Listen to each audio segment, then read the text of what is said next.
Saksi ahli yang memberatkan Jessica di kasus kopi sianida kini jadi tersangka suap 7 miliar rupiah. Saksi ahli yang memberatkan Jessica di kasus kopi sianida kini jadi tersangka suap 7 miliar rupiah. Profesor Edward Omar Sarip Hiaryech atau Edi Hiaryech pernah menjadi sorotan saat menjadi saksi ahli dalam kasus kopi sianida Mirna Salihin yang memberatkan Jessica Wongso.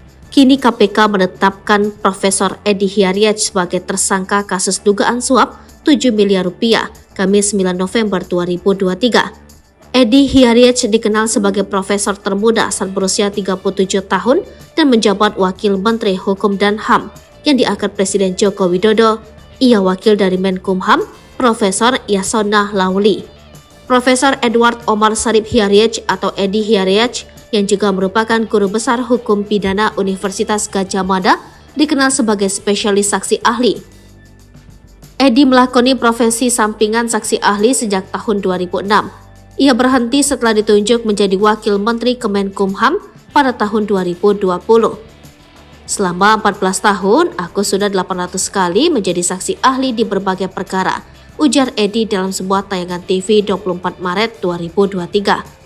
Kini Komisi Pemberantasan Korupsi menetapkan Wamenkumham Edi Hiaryech sebagai tersangka kasus dugaan suap 7 miliar rupiah Kamis 9 November 2023. Penetapan tersangka Wamenkumham benar itu sudah kami tanda tangani sekitar 2 minggu lalu, kata Wakil Ketua KPK Alexander Marwata di Gedung Merah Putih KPK Jakarta Selatan. Kasus ini awalnya diungkap oleh Ketua Indonesia Police Watch Sugeng Teguh Santoso yang melaporkan Edi pada bulan Maret tahun 2023 ke KPK. Jadi ini terkait adanya aliran dana sekitar 7 miliar rupiah, ucap Ketua IPW Sugeng Teguh Santoso di Gedung Merah Putih KPK Jakarta Selatan.